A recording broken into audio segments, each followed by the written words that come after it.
everyone, welcome to Sweet Tomato Vine Homestead. I'm Linda. Y'all, as you can tell by the title of this video, my plants are sick. And y'all, I am so sad because it is my fault. I did it. And what happened is, I decided I was going to have a big family dinner. And you all know I was already telling you all that those seedlings were taking up a lot of space. Matter of fact, I really had ran out of space in the house. I decided I was going to take these plants outside and I was going to leave them for, it was going to be a significant amount of time, but I did not plan for them to be out as long as they were. And the weather got cooler and more windy while the plants were out. So I'm going to turn around, show you what happened to the plants. Okay, you all, these are my banana plants. And y'all, they look, I'm serious. I'm going to tell you, these plants look better right now because, as I said, I was going to show you what I did to the plants, but I'm also going to show you what I'm going to do about it.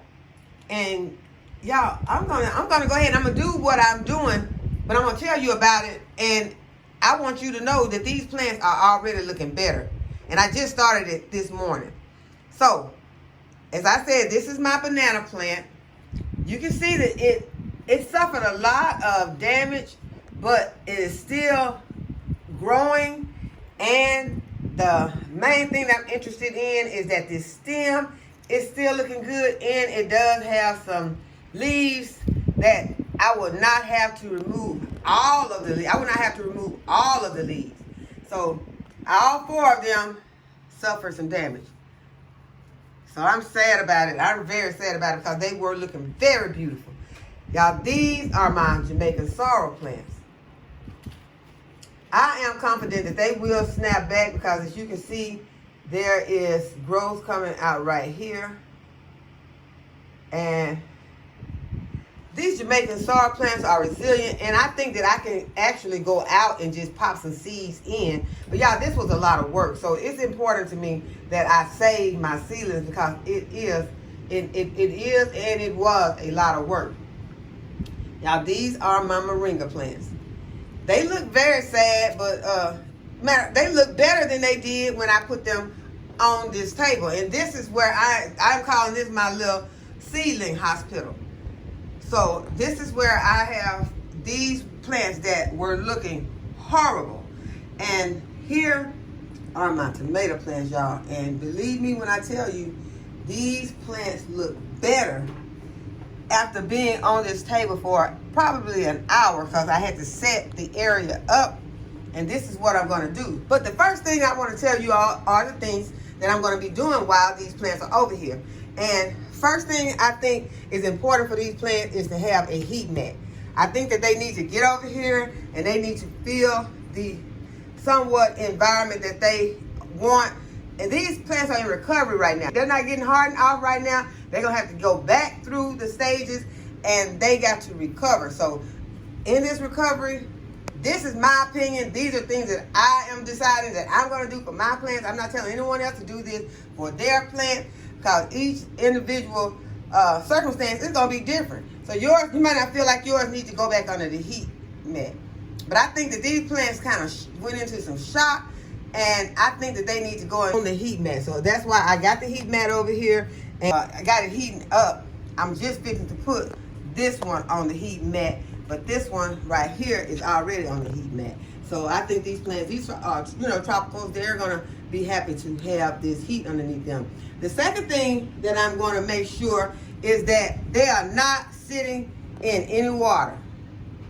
So I have already made sure they have a clean, these are new trays that I got them in because I don't need them getting any diseases or anything like that or catching any funguses from any other plants.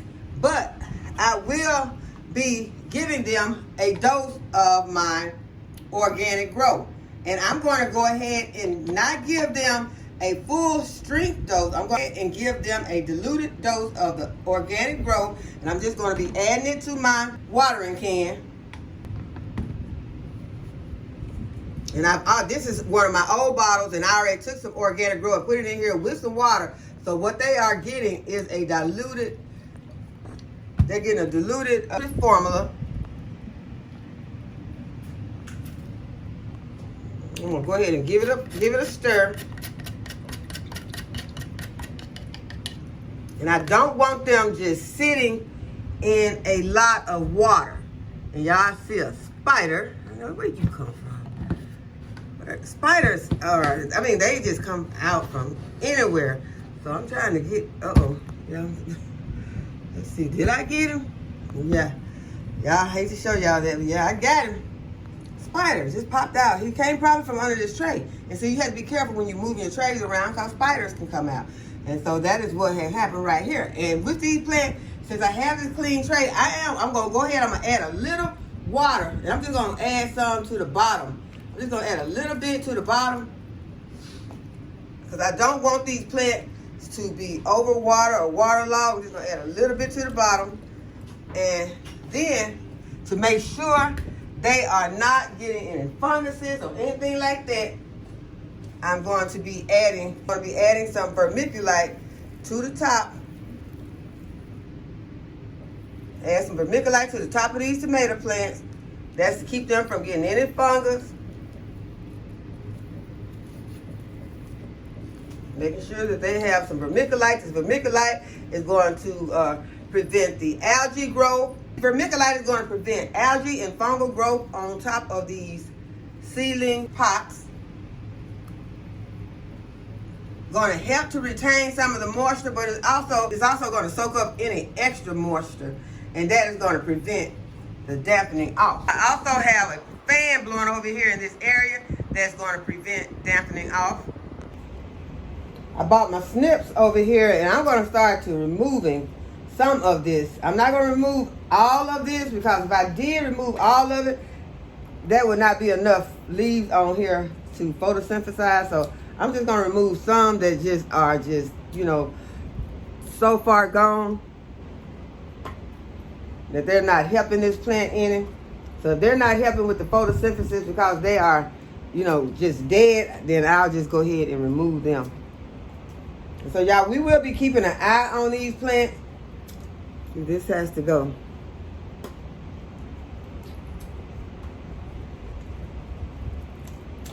I am removing a lot. That one looks okay. Okay, this needs to go. And y'all, it was cold out there. It got cold and it was very windy. So that is what happens to these plants. So if you decide that you're going to do something and you know that you don't, you're not going to have enough room, make sure you make a wise decision for your plant. Because that day I did not. And so I am suffering for it right now. Now on this one, this Jamaica sorrel, it only has one leaf. I don't know if this, let me show you y'all.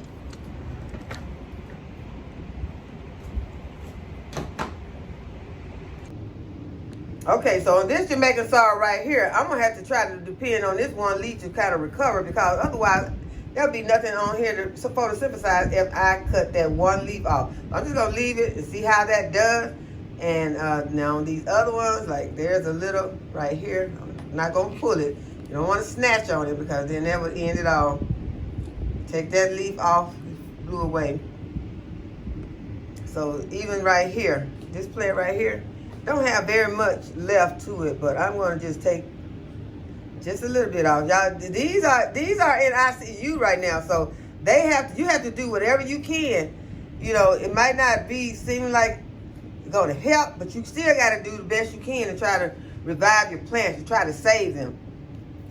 Okay, so this is my moringa, and you can see this still, I don't know, I guess I did this when I put them in here, but okay, see this one was laid all over in there in the pot. Was smashing it, so you don't want any of that going on. So now each one is up. Okay, so that takes care of that tray. Everything looks pretty good over here, as well as it can look for what's going on with it right now. So still got that little piece right there. Just take, I don't know if you guys can see that. Took this little piece right here, it blew away. Okay, but I'm gonna move over here to my tomatoes. Okay, so as you can see, these tomatoes, they look pretty bad, y'all. And y'all know how I'm feeling about these tomatoes. I really, really want to save these tomatoes. I have some tomatoes left over there. I still have some more tomatoes that are probably going to end up over here in this ICU. I did not bring all of the plants over here because I wanted to just show you what I'm doing.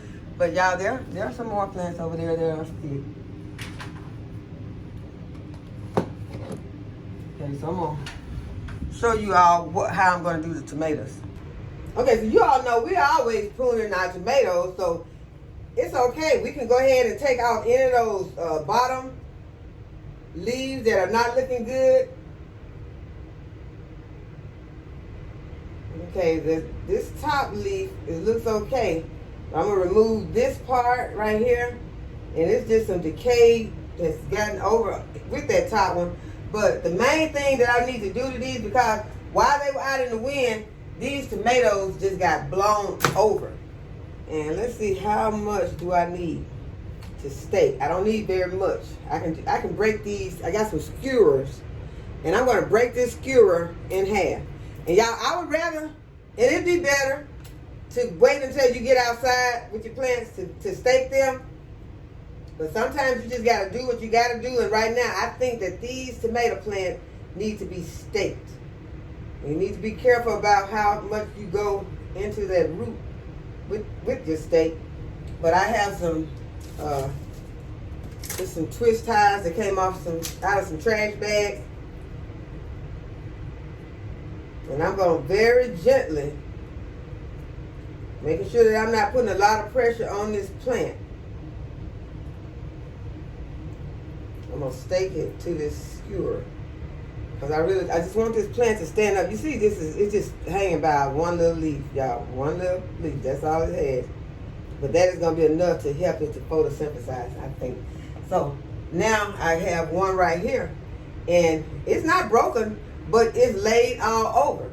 So I'm going to go ahead and I'm going to remove these dead leaves at the bottom.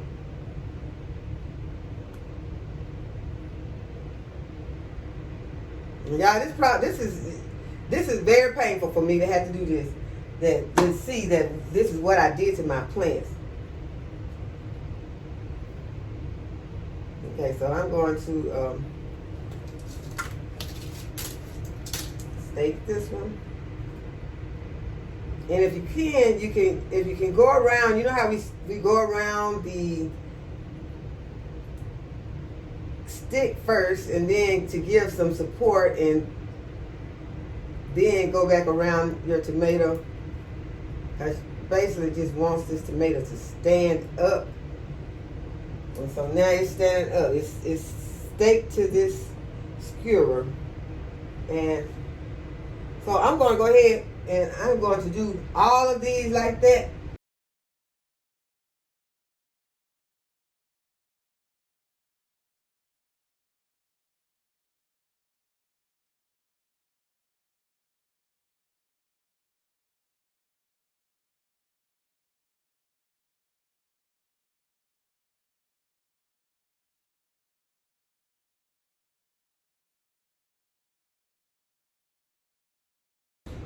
Okay, so I have finished staking up all my tomato plants, and I also did my moringa plant, and this is the amount of dead foliage that I pulled off of them. Okay, so the things that I've done for these plants, they are sitting on heat mats, they are in fresh trays, they are not sitting in any standing water. They have vermiculite on top of them to help to absorb moisture and keep fungal and algae growth down. They also have been staked.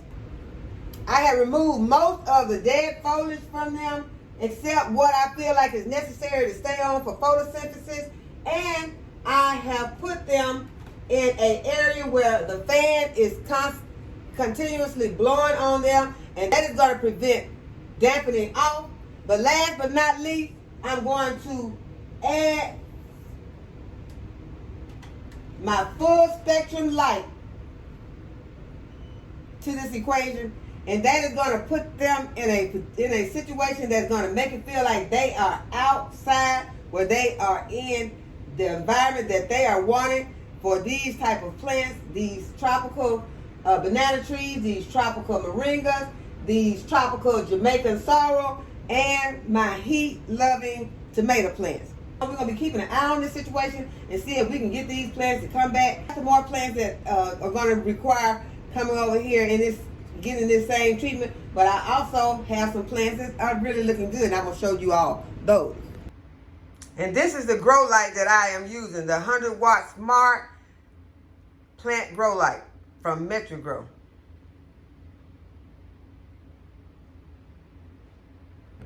Okay, so these are some of my tomato plants that did not go outside, and they are still looking healthy and beautiful.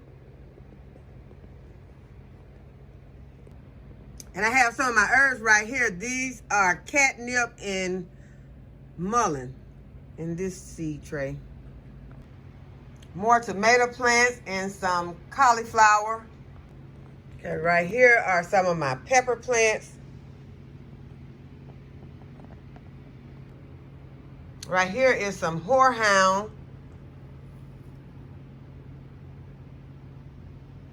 Got more pepper plants right here. Marigold and tomato plants.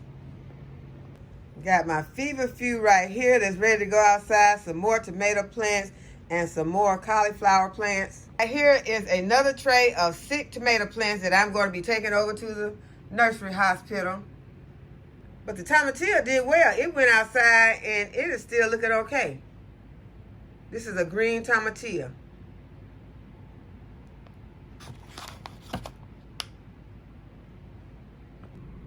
Right here is a tray of purslane. They're going to have yellow flowers, and they're beginning to get flowers on them. And yes, you all, I went ahead and started another tray of tomato seedlings, just in case. These might be going out late, but we're going to go back through the process. So I went ahead and did this last night. And here are my watermelon and honeydew melon seedlings. Y'all, they have begun to get flowers on them, so they're going to have to get outside as soon as the weather permits. And it is very windy outside today, so we're still having those strong winds. These have flowers on them. And right here are some more pepper seedlings that I showed you that I was up potting in a post on yesterday.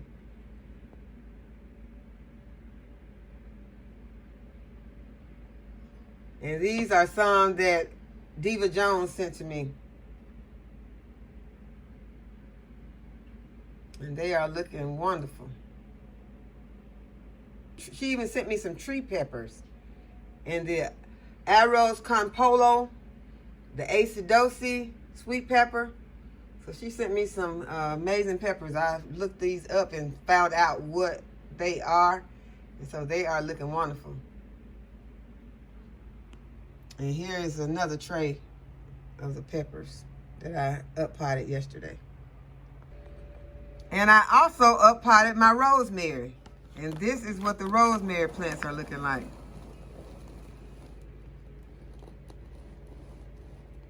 So I am very excited about these rosemary seedlings. And here are more new pepper seedlings. And more rosemary. And right here are my eggplant seedlings. And down here are my cucumber seedlings. And these are my elderberry cuttings, and they are doing very well. Some of them have already seem to have taken root in here, because I can tell by the way that they feel when I try, lightly tug on them. And so I am so excited about this. Thanks, Diva Jones. Yeah, my lavender is still doing okay. Still have some germination going on in this container. I didn't put a lot of vermiculite on top because these lavender seeds need light to germinate. So that is why it is looking the way that it is looking. Got a little green algae on it, but we're going to go ahead and deal with it so we can get some good germination on this lavender. And right here are some of the flowers that I planted, some of my Dollar Tree seeds. Got some zinnia and hollyhocks, and look like everything has germinated. Delphinium.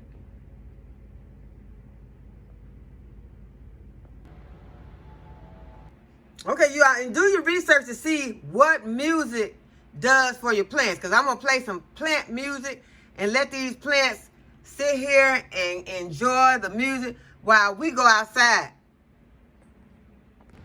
And I told you all that I had called 811 for them to come and check to tell me where the utilities were underground here so that I could go ahead and start digging in my yard to plant some trees and shrubs. And so they have made it out. And as I told you, what you need to do is put stakes or white paint. You can either spray white paint on the area you're gonna be digging, or you can put stakes with white flags on it. So what they came out and done, and I had two utility workers that came out, and one used some orange paint with flags, and he was working with the underground cable. And so this is where he flagged his area to let us know where there is cable buried right here. And so I could not dig in this area. And it kind of gives you a area to follow, you know, a line to follow that shows, you know, where it is going to be. So you can follow the line and you'll see where you cannot dig, the area. And it gives you a, you know, he goes a long ways to show you the area that the cable is running. And the people who were doing the underground electrical, this is how they marked theirs with this red spray paint.